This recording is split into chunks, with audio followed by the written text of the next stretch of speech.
우리가 성경을 살펴보면 성경의 많은 이야기들 중에서 때로는 가장 좋은 순간에 그만 조심하지 못하고 그 순간에 잘못된 결정을 내림으로 말미암아 그 인생의 만료가 좋지 않은 결말을 맞게 되는 사람들이 종종 있는 것 같습니다. 바로 오늘 본문 속에 등장하는 솔로몬도 그러한 예가 되겠습니다. 어쩌면 지금 벌어지고 있는 여러 가지 일들 가운데 러시아와 우크라이나가 전쟁을 하고 있지 않습니까? 그런데 어쩌면 이 러시아의 대통령인 푸틴의 그 모습을 한번 생각을 해보아도 아마 이 말씀이 오늘 본문의 내용이 조금 이렇게 적용이 되는 것 같습니다. 왜냐하면 제가 자료를 통해서 조금 살펴보았는데요.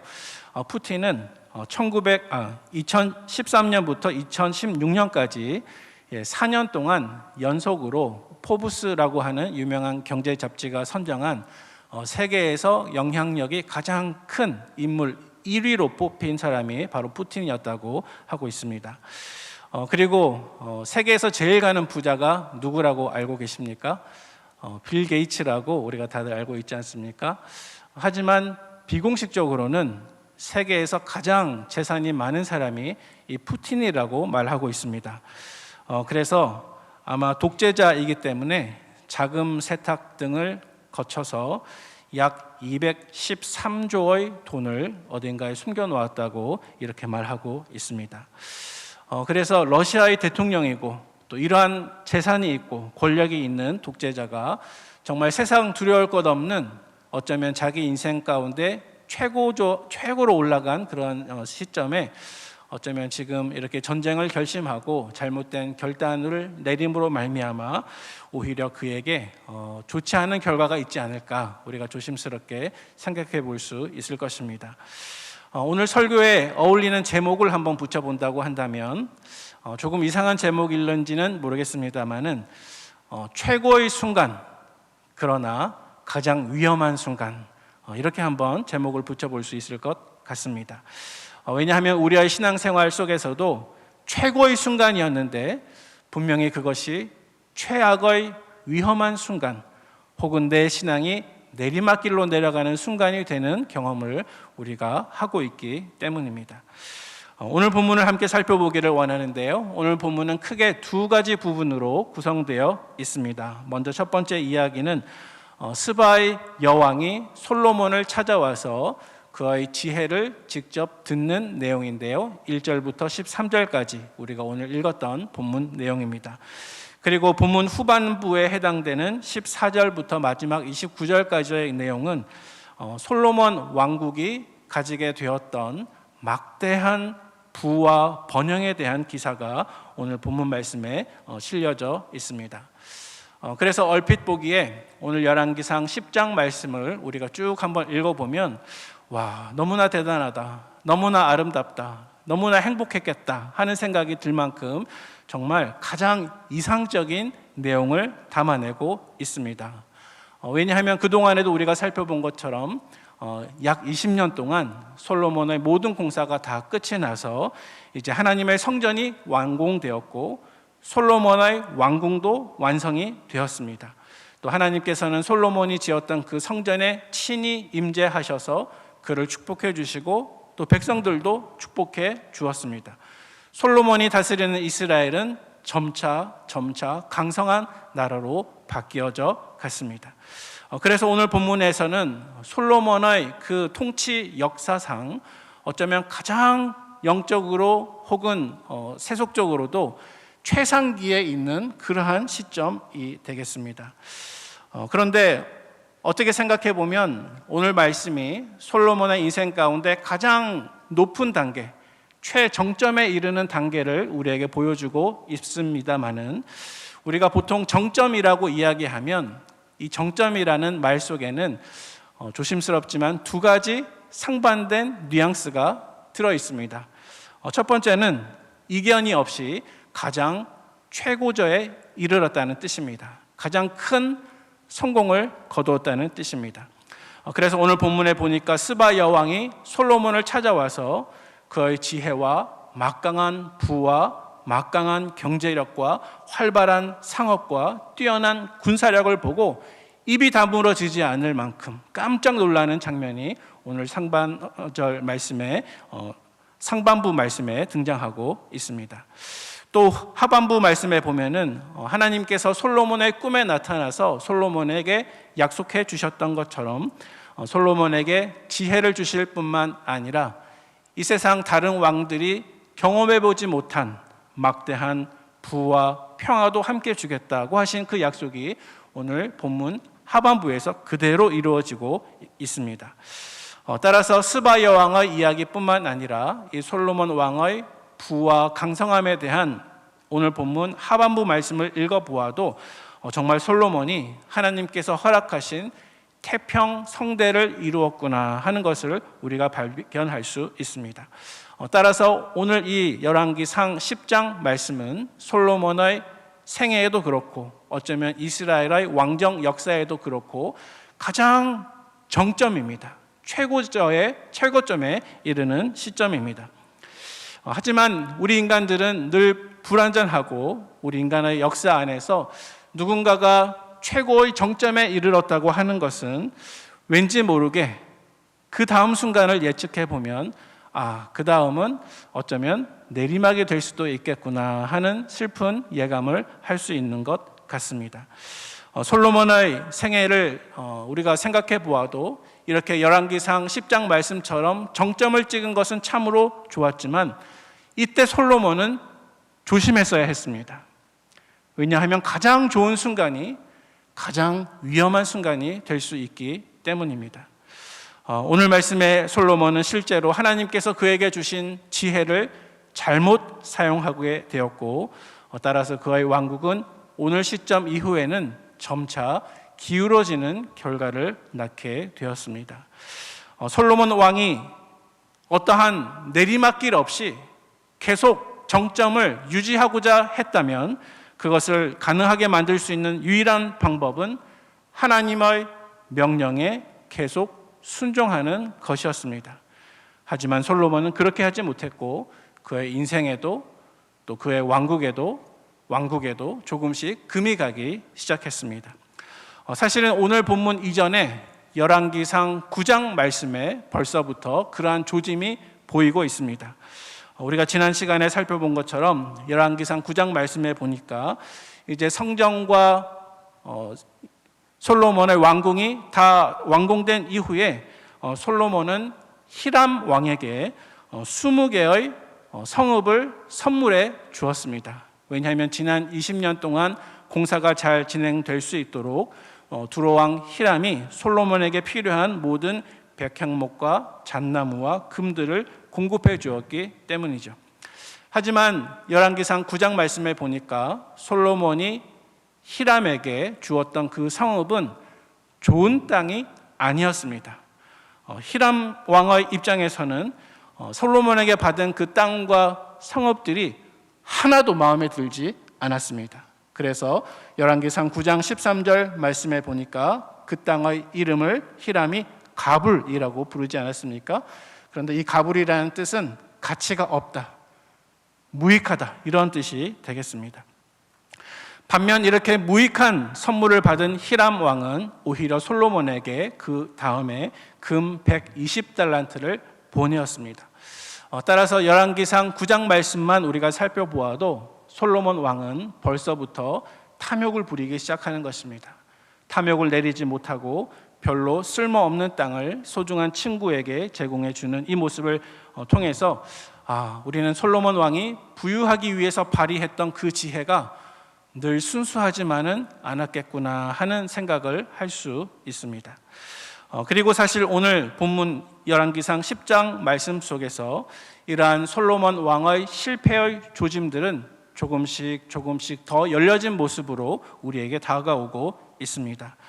그리고 이제 다음 주에 살펴볼 열왕기상 11장 말씀에 가면 이제 솔로몬 왕은 드디어 모든 사람이 부인할 수 없는 정도로 심하게 타락하는 모습을 우리에게 보여주게 될 것입니다.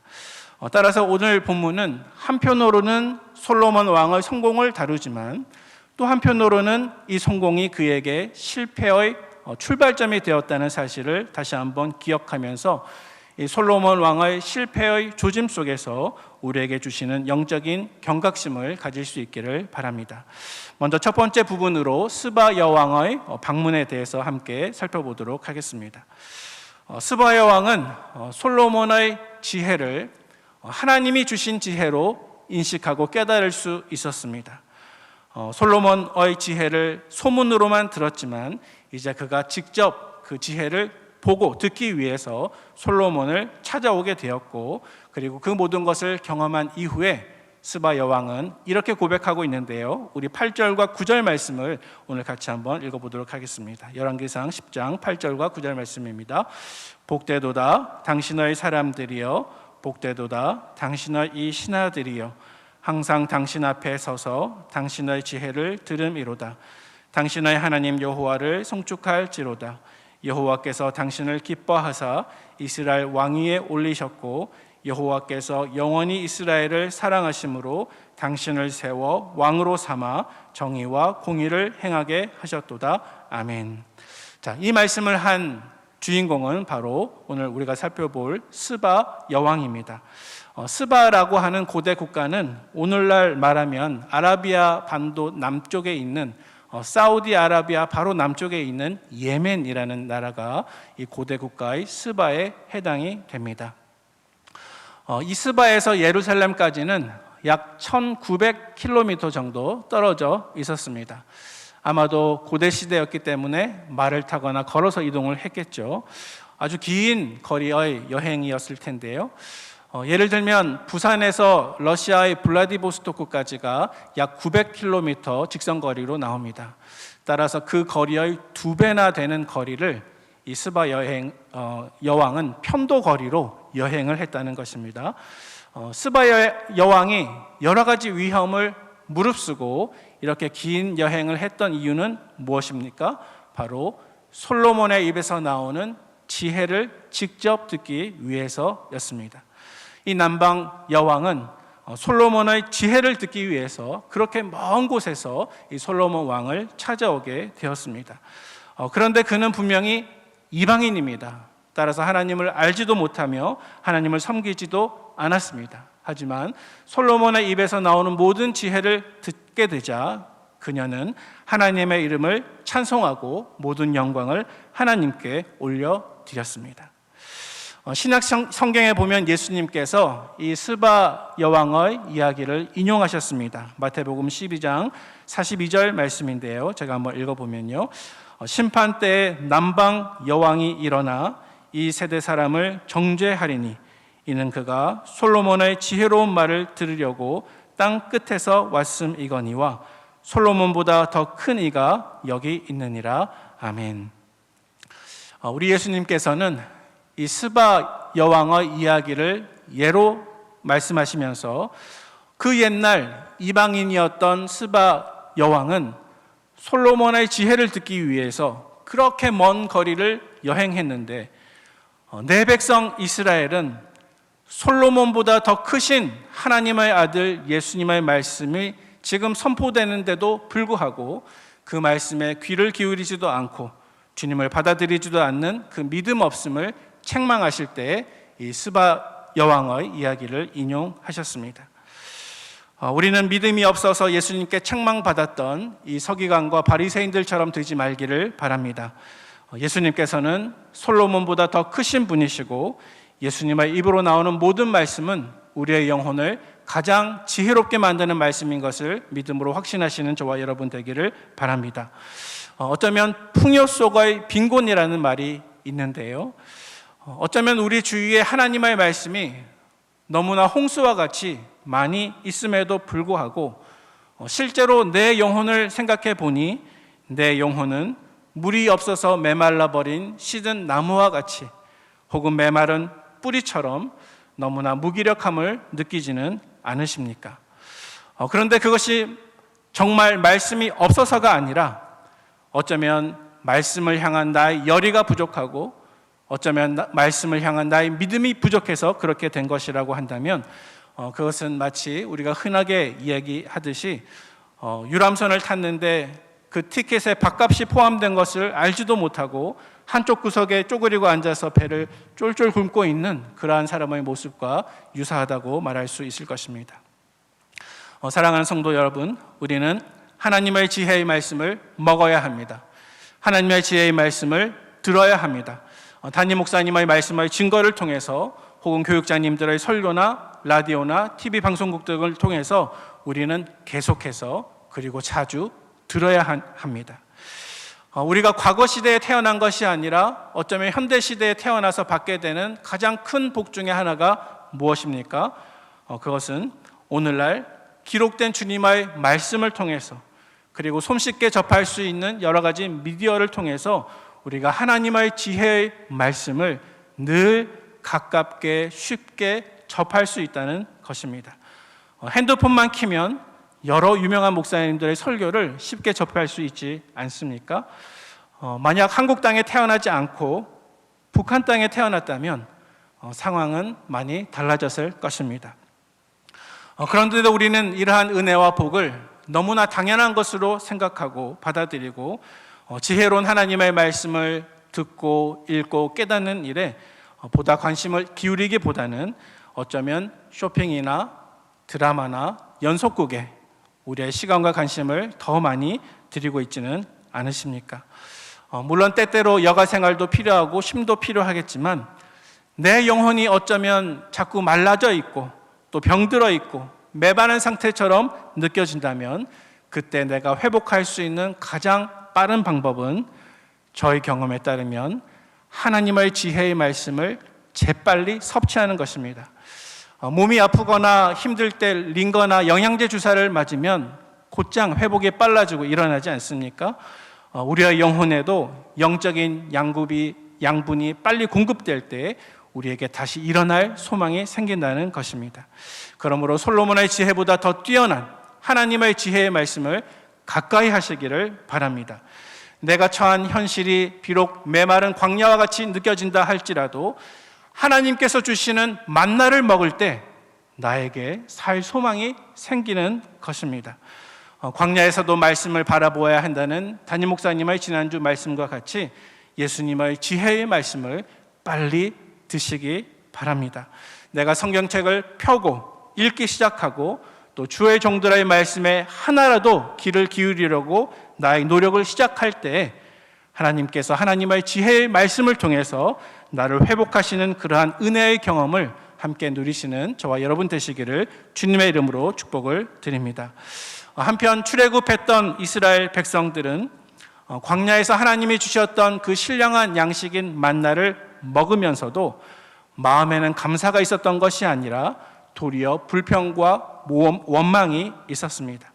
민수기 11장 5절 말씀에 보면 우리가 애굽에 있을 때는 값없이 생선과 오이와 참외와 부추와 파와 마늘을 먹은 것을 생각나거늘 이제는 우리의 기력이 다하여 이 만나 외에는 보이는 것이 아무것도 없도다 하니.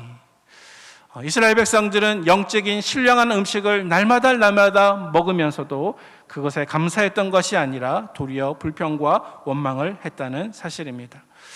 어쩌면 이러한 원리를 오늘 본문에 한번 적용해 보면 스바 여왕은 솔로몬의 신하들을 향하여 그 신하들이 참으로 복되도다, 이 지혜의 말씀을 날마다 듣는구나 하고 찬송을 드렸지만 어쩌면 정작 그 솔로몬 왕의 신하들은 날마다 솔로몬 왕의 지혜를 들으면서 어느새 그 지혜를 주신 하나님을 찬송하기보다는 그저 무덤덤하고 아무런 감사와 감격도 없이 그 모든 것들을 잃어버렸는지도 모르겠습니다. 초대교회 시대의 에베소 교인들은 처음에는 뜨거움이 있었습니다. 하지만 그 뒤에는 그들이 하나님이 주시는 모든 은혜에 너무나도 익숙해진 나머지 결국 처음 마음을 잃어버렸습니다. 요한계시록 2장 4절 5절 말씀입니다. 그러나 너를 책망할 것이 있나니 너희 처음 사랑을 버렸느니라. 그러므로 어디서 떨어졌는지를 생각하고 회개하여 처음 행위를 가지라. 만일 그래하지 아니하면, 회개하지 아니하면 내가 내게 가서 내 촛대를 그 자리에서 옮기리라. 아멘. 사랑하는 성도 여러분, 하나님의 지혜의 말씀과 은혜에 대한 새로운 감격과 감사를 늘 유지하시기를 바랍니다. 그것을 늘 새롭게 유지하시는 가운데 어떠한 원망도 불평도 이겨내시기를 바랍니다. 만약 우리 가운데 처음 사랑이 어디선가 식어지고 사라져 버렸다면 그 마음까지도 회복하시기 위해서 뜨겁게 하나님께 부르짖으시는 저와 여러분 되시기를 간절히 바랍니다. 우리 10절 말씀을 같이 한번 읽어보도록 하겠습니다. 오늘 본문 10절 말씀입니다.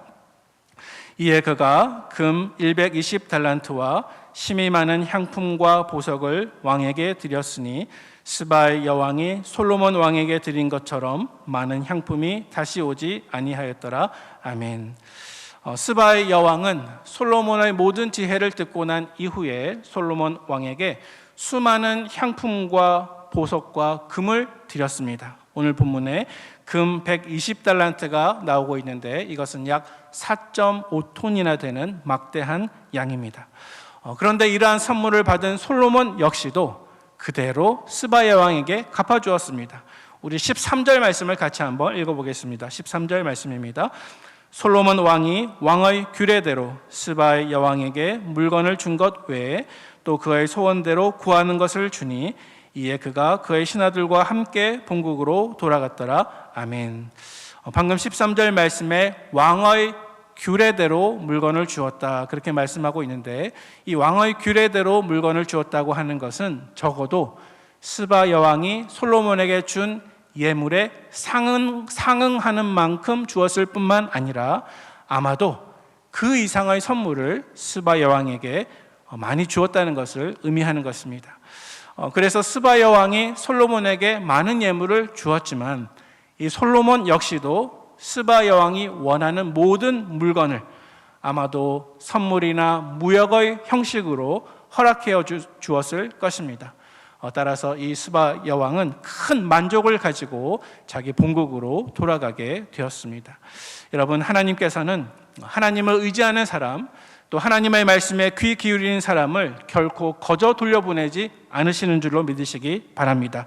우리가 하나님을 의지하고 하나님의 말씀에 귀 기울이게 되면 하나님은 반드시 나에게 만족과 기쁨과 평안을 허락해 주신다는 것입니다. 그럼 두 번째로 오늘 본문의 하반부에 있는 말씀을 같이 한번 살펴보기를 원합니다. 우리가 같이 봉독하지는 않았지만 14절부터 마지막 29절까지의 본문의 내용인데요. 먼저 14절 말씀에 보시면 솔로몬 왕의 부와 번영을 설명하면서 솔로몬 왕이 해마다 받았던 세입금의 양에 대해서 등장하고 있습니다. 그래서 14절 말씀에 보니까 솔로몬 왕이 해마다 거두어 드렸던 세입금이 무려 금 666달란트라고 말씀하고 있습니다. 이 666달란트는 톤으로 이야기하면 약 21톤이나 되는 막대한 양입니다. 혹시 우리 성도님들 중에서 이 본문을 읽으면서 666달란트, 666이네? 이렇게 생각하시면서 어떤 종말론적인 의미가 있는가 궁금해 하시는 분들이 계실지 모르겠습니다. 하지만 답부터 말씀을 드리면 그렇지 않습니다. 오늘 본문에는 종말론적인 의미가 상징적으로 들어있는 것이 전혀 아니고 문자 그대로 숫자적인 의미가 들어져 있기 때문에 그렇습니다. 그래서 해마다 세입금의 양이 금 21톤이라고 한다면 오늘날 금액으로 환산한다고 해도 정말 어마어마한 천문학적인 재산이 될 것입니다. 그런데 우리가 한 가지 잊지 말아야 할 사실이 있는데요. 신명기 17장 말씀에 보니까 하나님께서 모세에게 미리 명령해 주신 내용들 중에서 앞으로 시간이 흘러 이스라엘 민족에게 왕이 세워지게 되는 때가 온다면 이스라엘의 왕은 반드시 세 가지 사항은 절대로 하면 안 된다라고 주신 말씀이 신명기 17장 16절과 17절 말씀에 나타나 있습니다. 제가 한번 봉독해 보겠습니다. 신명기 17장 16절 말씀에 보니까 그는 병마를 많이 두지 말 것이요 병마를 많이 얻으려고 그 백성을 애굽으로 돌아가게 하지 말 것이니 이는 여호와께서 너희에게 이르시기를 너희가 이후로 돌아가게 하지 말 것이니 이는 여호와께 돌아가지 말 것이라 하였음이며 17절 그에게 아내를 많이 두어 그의 마음이 미혹되게 하지 말 것이며 자기를 위하여 은금을 많이 쌓지 말 것이니라. 아멘. 다시 한번 요약해 보면 방금 읽은 신명기 17장 말씀 가운데 이스라엘 왕이 절대로 하면 안 되는 세 가지 사실은, 먼저 첫 번째로는 병마를 많이 두면 안 됩니다. 좋은 말을 사려고 애굽으로 백성들을 보내면 안 됩니다. 이 말씀 가운데 말이 상징하는 것은 군사력입니다. 따라서 이 말씀은 왕이 하나님 말고 내 힘을 의지하는 것을 조심하라는 것입니다. 그리고 두 번째 신명기 말씀 가운데 이스라엘의 왕은 아내를 많이 두지 말아야 했습니다. 고대 사회에서 왕은 정치적인 이유로 여러 이방 민족들과 통혼하는 일이 많았지 않습니까? 그런데 이스라엘 백성의 왕이 그와 같이 이방인과 결혼하게 되면 그 결혼한 이방 여인들을 통해서 하나님에게서 마음이 멀어질 수 있으므로 아내를 많이 두지 말라라고 명령하셨습니다. 그리고 세 번째로 신명기 17장 17절 말씀에 보니까 자기를 위하여 은금을 많이 쌓지 말지니라 라고 명령하셨습니다. 이스라엘의 왕은 자기를 위해서 은금을 많이 쌓아두어서는 안 되었습니다. 하나님 말고 돈과 물질을 더 사랑하는 왕이 되지 말라고 하나님께서 명령해 주신 것입니다.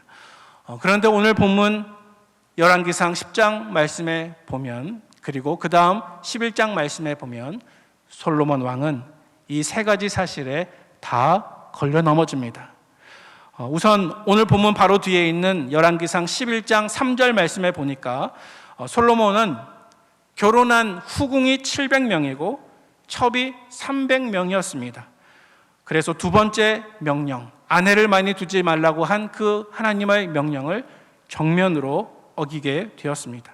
또 오늘 본문 14절 말씀과 또 21절 말씀에 나오는 것처럼 하나님은 왕에게 자기를 위해서 은금을 많이 쌓아두지 말라라고 명령하셨는데 솔로몬 왕은 그 말씀도 어기게 되었습니다. 특별히 16절과 17절 말씀에 보니까 금 방패에 관한 이야기가 등장하고 있습니다. 솔로몬 왕이 레바논 나무 궁에 금 방패를 만들어서 두었다 그랬습니다. 그 금 방패에는 큰 방패도 있고 또 작은 방패도 있었습니다. 큰 방패는 사람의 몸을 전체 다 가릴 수 있는 그런 큰 방패고요. 또 작은 방패는 작고 둥글게 생겨서 이제 근접 전투를 할 때 들고 사용하는 그러한 방패를 뜻하는 것입니다. 큰 방패가 모두 200개가 있었고 또 작은 방패가 300개나 있었습니다. 그리고 이 500개의 방패 모두 금으로 입혔습니다. 큰 방패에는 방패 하나당 금이 약 3.4kg이 입혀졌고 작은 방패에는 그 절반의 양인 1.7kg의 금이 입혀졌습니다. 이 500개의 방패를 만들었는데 사실 이 500개의 방패는 실제 전투용이 아니었습니다. 전투용일 리가 없었겠죠. 금은 단단한 금속이 아니기 때문이죠. 따라서 이것은 어떤 의식과 행사를 위한 과시용으로 만들었을 것이라 추측이 됩니다. 사랑하는 성도 여러분, 에베소서 6장 말씀에 보면 우리가 가진 믿음은 악한 자의 화전을 소멸하는 방패와 같다고 말씀하고 있는데, 만약 저와 여러분의 믿음이 실제 전투용이 아니라 단지 겉보기에만 번지르한 과시용이라면, 장식용에 지나지 않는다면 실제로 우리에게 영적인 전투가 벌어지는 그 상황 가운데 우리는 적의 공격을 피하지 못한 채 늘 패잔병 신세를 질 것이 아닙니까? 나중에 이 솔로몬이 제작한 이 모든 금방패는 사실은 솔로몬이 죽은 이후에 단 한 세대도 가지 못했습니다. 그의 아들 르호보암이 왕이 되었을 때 애굽 왕 시삭이 침략해서 모든 방패를 다 빼앗아 버리고 말았습니다. 역대하 12장 10절 말씀에 보니까 르호보암은 그제서야 금이 아니라 단단한 노스로 방패를 만들었지만 때는 이미 늦어버렸습니다. 이 금방패의 이야기를 통해서 우리가 알 수 있는 것은 이 솔로몬 왕이 자기를 위해서 은금을 많이 쌓지 말라고 하신 하나님의 명령을 자기의 지혜를 잘못 사용함으로 어기게 되었다는 것입니다. 잠언 11장 28절 말씀을 제가 봉독해 올립니다. 자기의 재물을 의지하는 자는 패망하려니와 의인은 푸른 잎사귀 같아서 번성하리라. 아멘. 사랑하는 성도 여러분, 우리를 번성하게 하는 것은 결코 우리의 재물이 아니라고 하나님께서 말씀하십니다. 의인은 푸른 잎사귀와 같아서 번성하리라. 나를 번성케 하는 것이 나의 성공이나 재물이 아니요 하나님이 인정하실 나의 의라는 사실을 기억하시는 저와 여러분 되시기를 바랍니다. 오늘 본문 18절과 22절 본문에 보시면 솔로몬 왕이 앉았던 보좌의 영광에 관한 내용이 등장하고 있고요. 그리고 23절과 25절 말씀에 보니까 하나님께서 솔로몬과 맺으신 언약을 신실히 지키셔서 그가 얼마나 큰 강대함을 이루었는지 우리가 살펴볼 수가 있습니다. 우리 괜찮으시면 오늘 본문 23절과 24절, 25절 말씀을 같이 한번 봉독해 보도록 하겠습니다. 솔로몬 왕의 재산과 지혜가 세상의 그 어느 왕보다 큰지라. 온 세상 사람들이 다 하나님께서 솔로몬의 마음에 주신 지혜를 들으며 그의 얼굴 보기를 원하여 그들이 각기 예물을 가지고 왔으니 곧 은 그릇과 금 그릇과 의복과 갑옷과 향품과 말과 노새라. 해마다 그리하였더라. 아멘.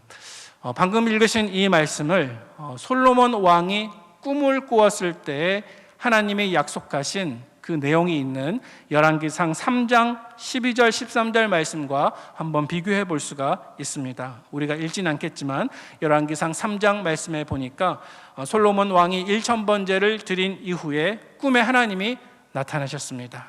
그리고 네가 무엇을 구하느냐 물었을 때 지혜를 구한다는 그 대답을 하나님이 들으시고 마음에 합하게 생각하셔서 하나님께서 솔로몬이 구하지도 않은 부귀와 영광도 함께 주시겠다 그렇게 약속하지 않으셨습니까?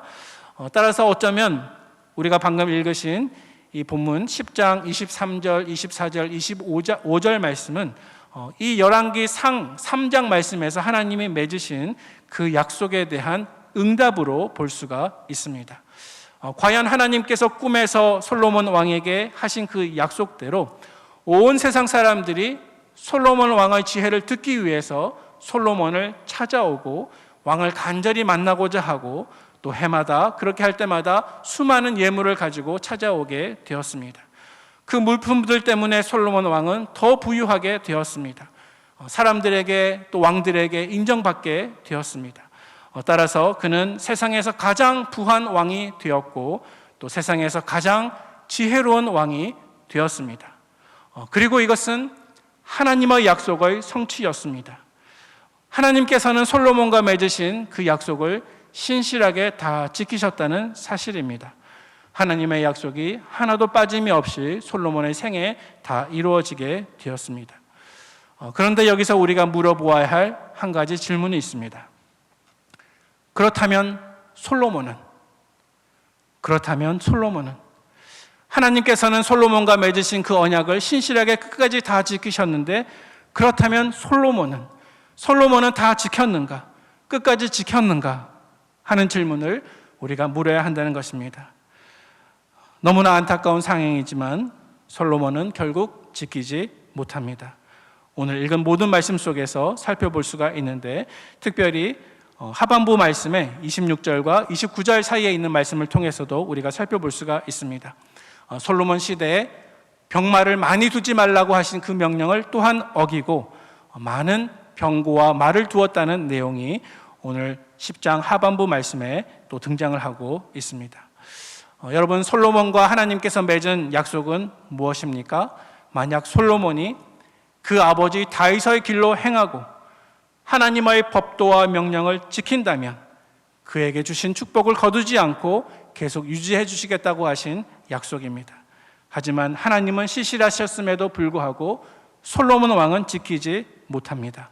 자기를 위한 병고와 말을 많이 두고 은금을 많이 쌓고 많은 아내를 두었습니다. 하나님께서 지혜를 주셨지만 그 지혜를 잘못 사용하게 되었다는 것입니다. 우리는 이 같은 열왕기상 10장 말씀을 통해서 한편으로는 솔로몬의 성공을 바라볼 수 있겠지만 또 한편으로는 그 상황 가운데 솔로몬의 영적인 삶이 이제 곧 내리막으로 다다르는 그 출발점이 된다는 이 상황을 다시 한번 기억하면서 어쩌면 똑같은 질문을 우리 자신들에게도 던져야 할 것입니다. 나는 지키고 있는가? 나는 지켰는가? 하나님은 나에게 맺으신 언약을 끝까지 신실하게 지금도 지키고 계시는데 나는 끝까지 지키고 있는가? 나는 하나님께 맺은 약속을 신실하게 지키고 있는가? 이 같은 질문 앞에 주님, 나도 솔로몬과 같은 죄인입니다. 이제 회개하오니 주님, 나를 받아 주옵소서, 나를 용서하여 주옵소서, 나를 긍휼히 여겨주시고 회복시켜 달라고 이 시간 우리의 마음으로 진실한 기도를 주님의 귀에 들리도록 다 같이 고백하는 이 예배의 시간이 되기를 바랍니다. 주님, 나도 솔로몬과 같이 주님과 맺은 그 약속을 신실하게 지키기를 원합니다. 우리의 진실한 간구가 하나님의 귀에 들릴 때 이 예배를 마치고 돌아가는 여러분에게 하나님께서 다시 한번 긍휼하심을 베풀어 주실 것입니다. 나를 지켜주는 것은 병마가 아니요 나를 지켜주시는 분은 오직 하나님이십니다. 나의 안고 일어섬이 하나님께 달려있음을 의지하면서 나에게 여러 가지 문제가 닥쳤을 때 다른 수단이 아니라 하나님께로 피하시는 저와 여러분이 되시기를 바랍니다. 말씀을 정리하도록 하겠습니다. 오늘 본문 속에서 우리는 솔로몬의 지혜와 그의 명성과 부와 막대한 영향력을 살펴보았습니다. 이것은 한편으로는 하나님의 은혜였습니다. 하지만 또 다른 한편으로는 솔로몬의 신앙이 더 이상 성장하지 못하고 내리막길로 가게 된 전조가 되었습니다. 사랑하는 성도 여러분, 저와 여러분들의 바쁜 삶과 생활은 누구를 위한 것입니까? 하나님을 위한 것입니까? 내 인생의 하이라이트와 같은 정점과 같은 순간을 우리가 맞이한다고 해도, 혹은 모든 일에 내 인생이 성공을 거둔다고 해도, 어쩌면 그 순간 내 신앙이 더 이상 자라가지 못한다고 한다면, 그리고 내가 하나님과 맺은 언약을 더 이상 신실하게 지키지 못한다고 한다면, 바로 그 가장 좋은 순간에 내 인생에 어두운 그림자가 영적으로 들여줄 수 있다는 사실을 기억하면서 광야와 같은 이 땅 가운데서도 오직 주님만, 오직 말씀만, 오직 하나님의 사랑만 바라보시는 저와 여러분 되시기를 주님의 이름으로 축복합니다.